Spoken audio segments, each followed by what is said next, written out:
Hello students, welcome again to बेहतरीन maths. आज हम लोग जो है मैट्रिक्स का सेकंड टॉपिक कवर करने वाले हैं और सेकंड टॉपिक क्या है? Multiplication of matrix. होप कि पिछला लेक्चर आपने देखा होगा और आपने खूब एंजॉय किया होगा।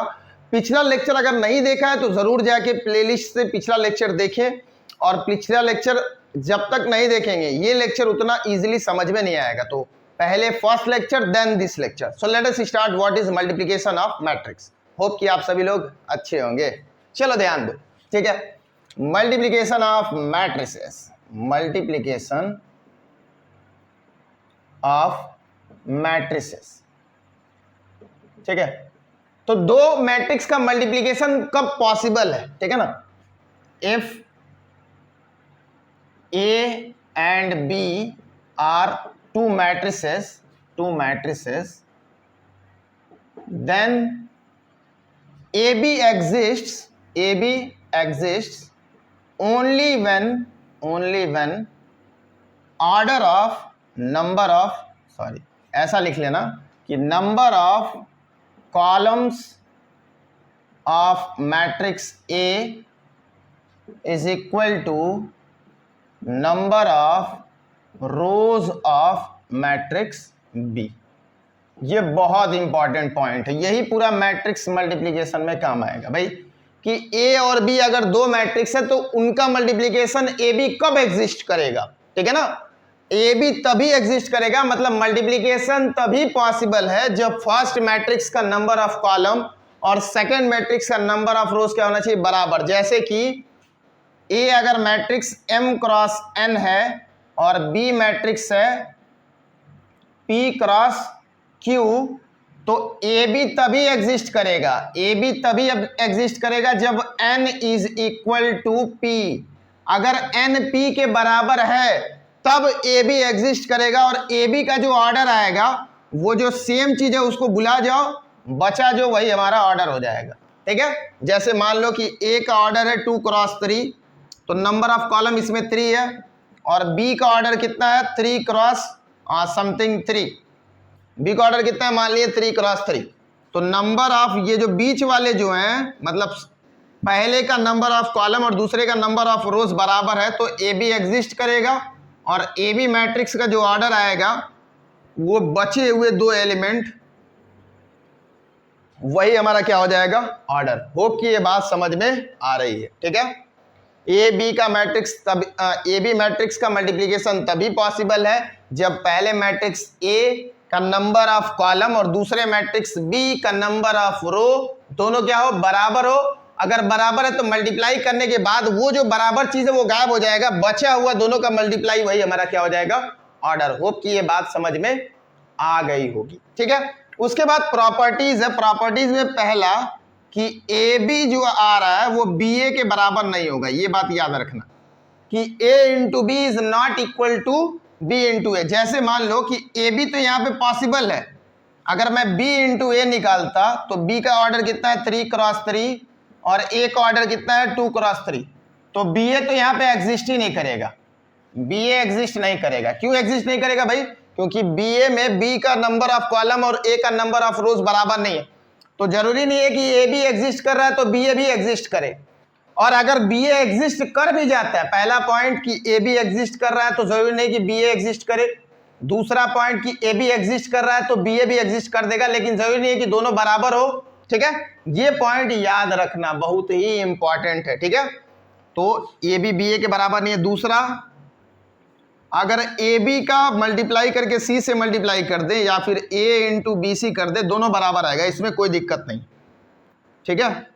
ये चीज कोई दिक्कत नहीं करेगी। वैसे ही ए का मल्टीप्लाई बी प्लस सी से कर दें तो उसको हम लोग कर सकते हैं ए बी प्लस ए सी, ठीक है। तो ये 3 प्रॉपर्टीज है, इस पे ध्यान देना है, बहुत इंपॉर्टेंट है, ठीक है। अच्छा, ए इंटू ए आएगा तो उसको हम लोग ए स्क्वायर लिख सकते हैं। होप की बात समझ में आ रही है, ठीक है। मल्टीप्लाई करके ए स्क्वायर के फॉर्म में लिख सकते हैं। तो ये हमारा मल्टीप्लिकेशन है। अब मल्टीप्लिकेशन में जो इंपॉर्टेंट पॉइंट यही था कि भाई मल्टीप्लिकेशन पॉसिबल कब होगा?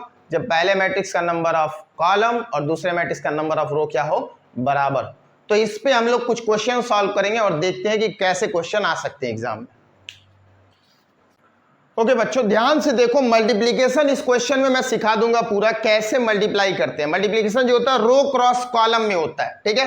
कैसे होगा, पहले तो ए बी एग्जिस्ट करेगा या नहीं, तो ए मैट्रिक्स 3x2 है, सॉरी 2x3, और दूसरा मैट्रिक्स क्या है देख लो ध्यान से, ए मैट्रिक्स नंबर ऑफ रोज 2 है, कॉलम कितने 3 है, बी मैट्रिक्स कितना है 2x2, तो ए बी एग्जिस्ट करेगा क्या भाई, ये और ये सेम नहीं है, तो A B matrix A B does not exist, does not exist, ठीक है, क्योंकि number of column in A is not equal to number of rows in B, ठीक है, तो ये तो एग्जिस्ट नहीं करेगा। बी ए चेक करके देखते हैं, बी का ऑर्डर 2x2 है और ए का ऑर्डर है 2x3, ये एग्जिस्ट कर जाएगा क्योंकि बी में नंबर ऑफ कॉलम और ए में नंबर ऑफ रो बराबर है, तो बी ए कितना आएगा, इसका ऑर्डर होगा 2x3, तो बी इंटू ए करेंगे, बी ए मैट्रिक्स जो आएगा, बी ए मैट्रिक्स वो क्या आएगा, बी का वैल्यू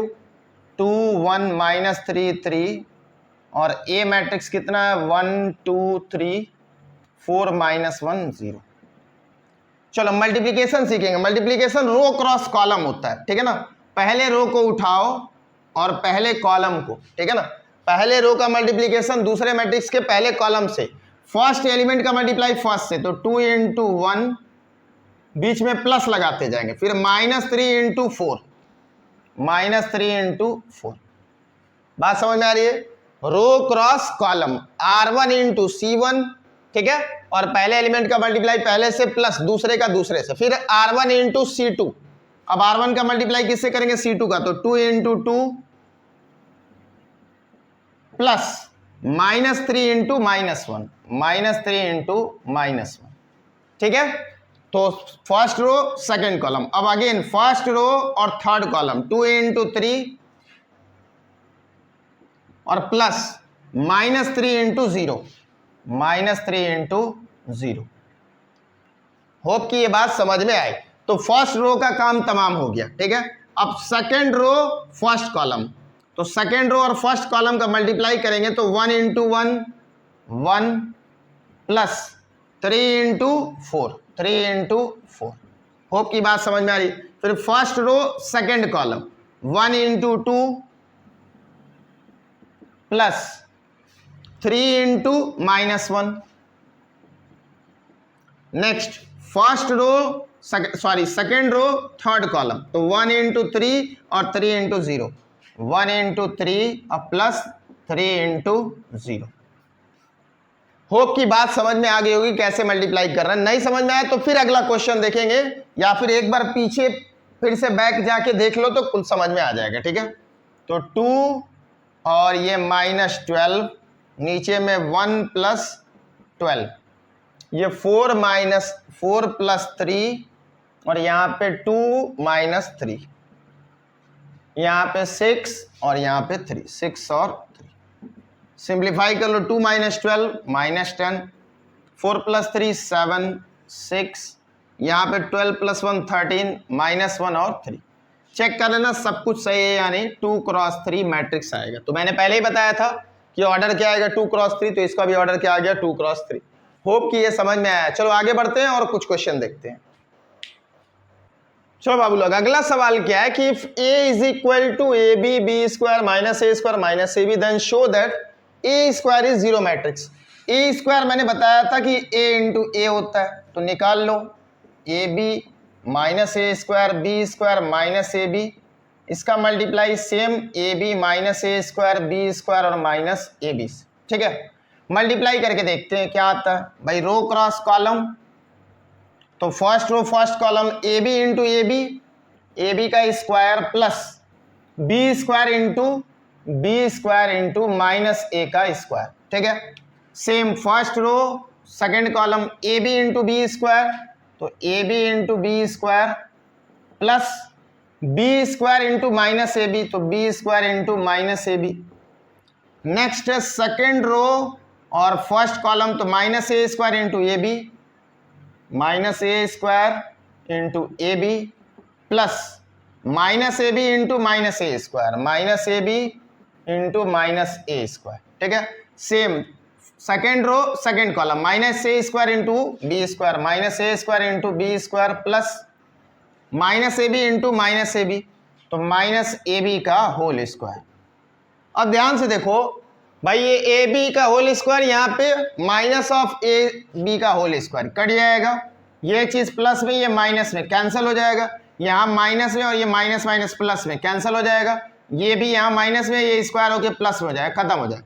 कितना आया सब 0 0 0 0, तो कौन सा मैट्रिक्स आ गया, जीरो मैट्रिक्स। होप की बात समझ में आए। Now A square minus 5a plus 7i2 0 के बराबर दिखाना है, तो पहले तो ए स्क्वायर निकाल लो। ए स्क्वायर क्या होगा 3 माइनस 1 1 2, 3 माइनस 1 1 2। अब मैं बार बार पूरा एक्सपैंड करके नहीं लिख रहा हूँ, सीधा सॉल्व कर रहा हूँ।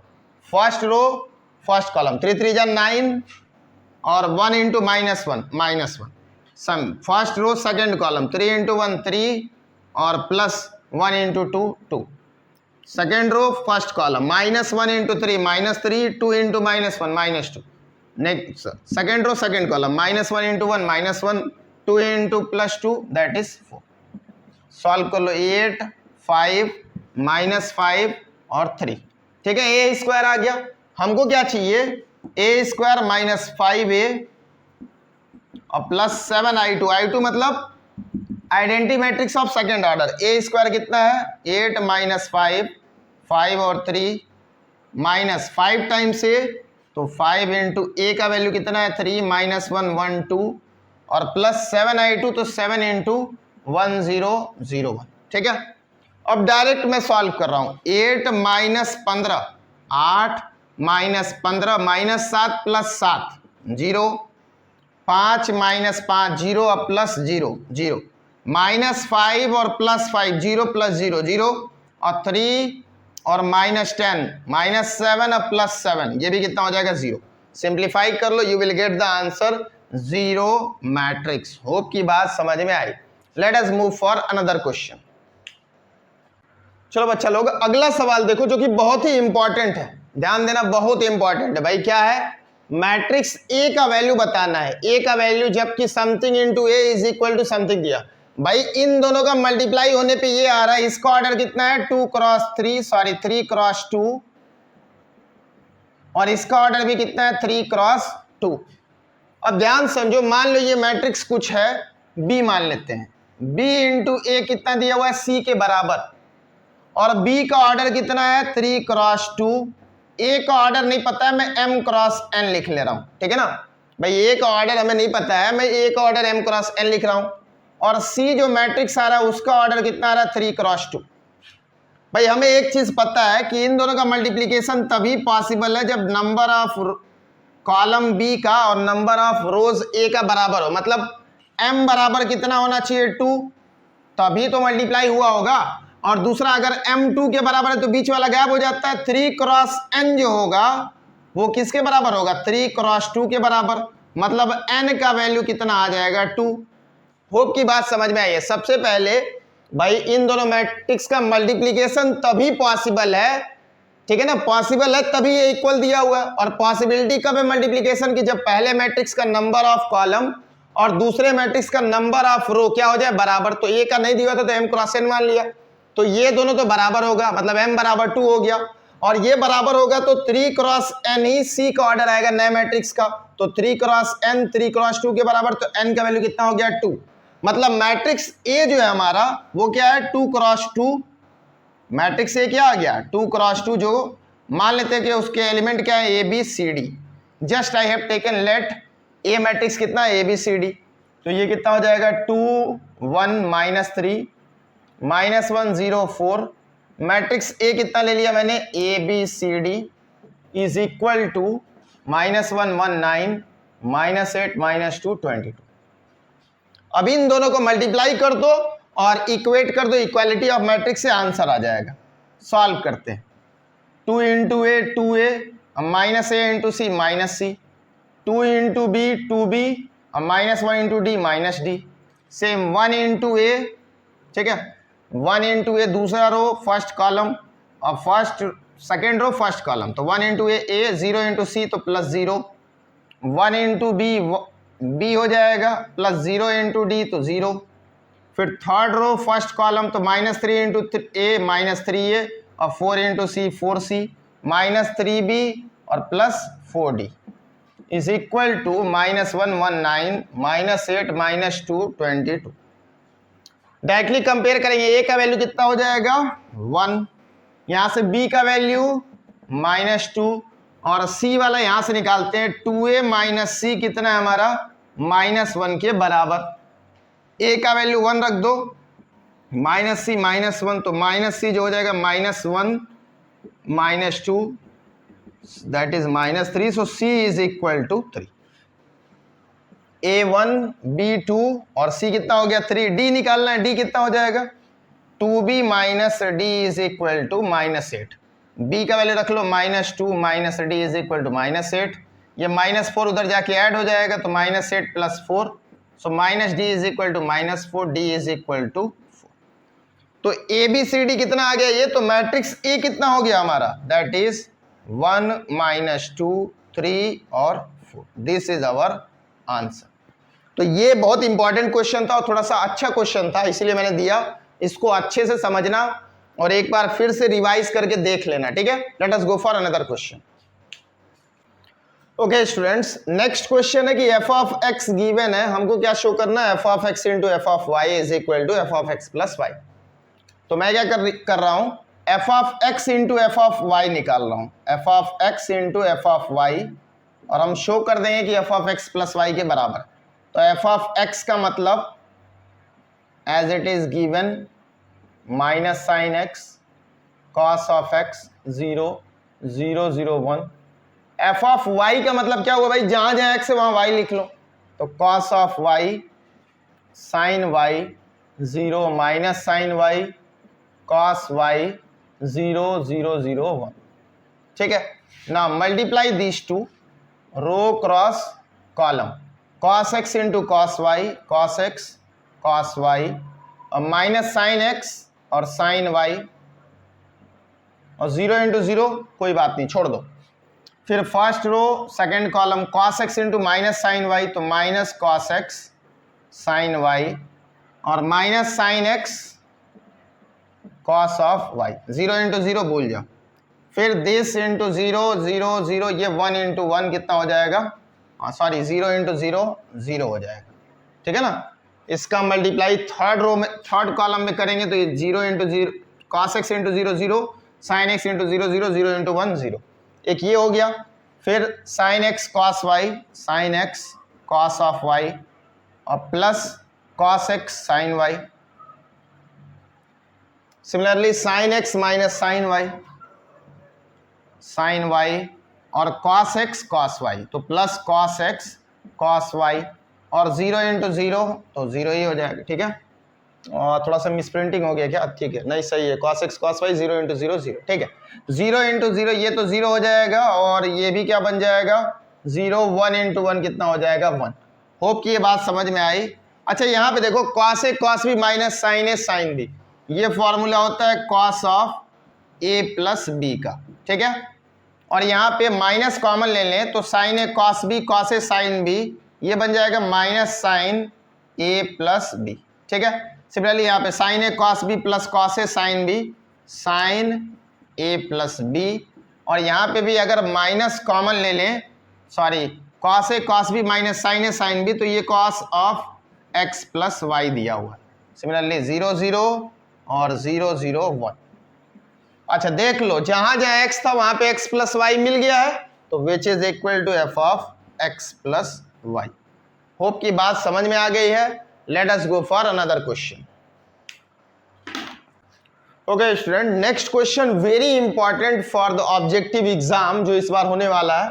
बोल रहा है कि y का ऑर्डर क्या है 3 क्रॉस k, y का ऑर्डर हमारा 3 क्रॉस k, w का ऑर्डर है n क्रॉस 3 और p का ऑर्डर है p क्रॉस k।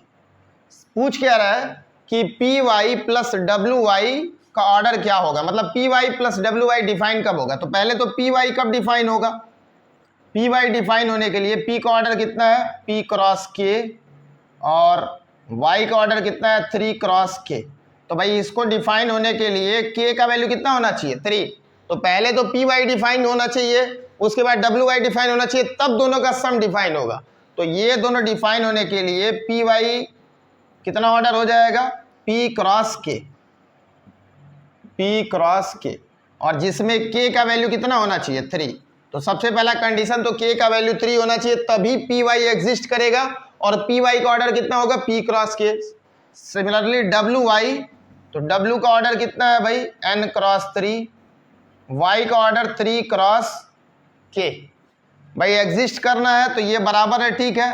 तो डब्ल्यू वाई का ऑर्डर कितना हो जाएगा, एन क्रॉस के, डब्ल्यू वाई का ऑर्डर एन क्रॉस के। अब दोनों को ऐड करना, भाई दो मैट्रिक्स का एडिशन कब पॉसिबल है, जब दोनों का ऑर्डर क्या हो, बराबर। दो मैट्रिक्स का एडिशन तभी पॉसिबल है जब ये दोनों का ऑर्डर क्या हो, बराबर हो, ठीक है ना। इसका ऑर्डर एन क्रॉस के, मतलब p cross k will be equal to n cross k। Hope की बात समझ में आ रही। तो k तो बराबर हो गया, p किसके बराबर होना चाहिए, n के बराबर। तो एक चीज तो k 3 होना चाहिए और p क्या होना चाहिए, n। होप की बात समझ में आई। दो कंडीशन फॉलो होना चाहिए, एक k का वैल्यू 3 आना चाहिए और p का वैल्यू क्या आना चाहिए, n। होप कि ये चीजें तुम्हें समझ में आ रही हैं, दैट इज वेरी इंपॉर्टेंट, ठीक है। ओके स्टूडेंट्स, नेक्स्ट क्वेश्चन हमारा कि इफ थीटा माइनस 5π/2 है तो इन दोनों का प्रोडक्ट कितना आना चाहिए, 0। 0 मीन्स जीरो मैट्रिक्स। तो प्रोडक्ट करके देखते हैं, चलो ध्यान दो, दोनों का मल्टीप्लाई करेंगे, कॉस स्क्वायर थीटा और कॉस थीटा साइन थीटा, इधर cos theta sine theta sine square theta, multiply by cos square phi और कॉस फाई साइन फाई, इधर कॉस फाई साइन फाई और साइन स्क्वायर फाई, ठीक है। Multiply करते हैं, देखते हैं क्या आता है, ठीक है। पहला रो और फर्स्ट कॉलम, तो cos square theta into cos square phi, cos square phi plus cos theta sine theta cos phi sine phi, cos theta sine theta cos phi sine phi, ठीक है। एक तो ये आ गया। फिर फर्स्ट रो सेकंड कॉलम, इसमें multiply करेंगे तो cos square theta into cos phi sine phi, तो cos square theta cos phi sine phi, ठीक है, ये बन रहा है। और सॉरी फिर प्लस में भी कुछ बनेगा, ठीक है। और इसके प्लस में plus cos theta sine theta into sine square phi, तो कॉस थीटा साइन थीटा और साइन स्क्वायर फाई बनेगा, ठीक है। एक तो ये बन गया। दूसरा cos theta sine theta into cos square phi, तो cos theta sine theta cos square phi plus sine square theta into cos phi sine phi, sine square theta into cos phi sine phi. Similarly cos theta sine theta into cos phi sine phi, तो cos theta sine theta cos phi और sine phi, ठीक है। ये ऐसे लिख लेना, थोड़ा सा जगह नहीं है इधर, मेंटेन कर रहा हूं। और दूसरा sine square theta into sine square phi, तो plus sine square theta sine square phi, ठीक है। तो इस फॉर्म में आ गया पूरा। आगे देखो क्या करेंगे भाई, ऊपर से cos theta cos phi, cos theta cos phi common हो जा रहा है, तो cos theta cos of phi common हो जाएगा। बचे कितना यहां से, कॉस थीटा कॉस फाई और plus sine theta sine phi, sine theta sine phi, तो ये बच गया। इधर से भी कॉस थीटा और कॉस फाई कॉमन हो जाएगा, कॉस थीटा और sine phi, cos theta sine phi common, तो कॉस ऑफ थीटा और साइन फाई मैं कॉमन ले रहा हूं। कितना बचेगा, कॉस थीटा कॉस फाई और यहां से साइन थीटा साइन फाई, तो plus sine theta sine phi बच जा रहा है, ठीक है। तीसरे वाले में इधर से कॉस थीटा कॉस फाई देख लेते हैं, नहीं sine theta cos phi common ले लो, तो sine theta cos of phi common ले लिया। कितना बचेगा, कॉस थीटा कॉस फाई और plus sine theta sine phi, यहां से कॉस थीटा कॉस फाई, नहीं साइन थीटा और साइन फाई कॉमन ले लो, sine theta sine phi common ले लेंगे, कितना बचेगा कॉस थीटा कॉस फाई और plus sine theta sine of phi. Hope कि ये बात समझ में आ रही। अब ध्यान से देखो, सब में ब्रैकेट में cos a cos b plus sin a sin b, cos a cos b sin a sin b, cos a cos b plus sin a sin b, cos a cos b plus sin a sin b, ये किसका formula बन जाएगा cos a minus b का। तो बाहर वाला तो as it is और ब्रैकेट में cos of theta minus phi, यहां पे भी sin थीटा cos फाई और cos of theta minus phi, same यहाँ पे cos थीटा साइन फाई और ब्रैकेट में cos थीटा माइनस फाई और यहाँ पे sine theta sine phi bracket में cos of theta minus phi. और थीटा माइनस फाई की वैल्यू कितना दिया हो π/2, सब्स्टिट्यूट कर दो, कितना हो जाएगा cos थीटा cos फाई और ये हो जाएगा cos π/2, sine theta sine cos phi और cos π/2, यहाँ पे cos theta sine phi cos π/2 और sine theta sine phi cos π/2 और cos 90 क्या होता है 0, तो ये 0 इंटू पूरा 0, ये भी 0 0 0 0, ठीक है, तो सब क्या हो जाएगा 0 0 0 0, ठीक है, cos 90 0 होता है तो सब ये भी 0 पूरा, 0 इंटू पूरा 0 इंटू 0 इंटू 0 इंटू सब 0 0 0 0। तो ये हमारा लास्ट क्वेश्चन था इस एक्सरसाइज में। तो आज के लिए इतना ही, that's all for today, thank you and have a nice day.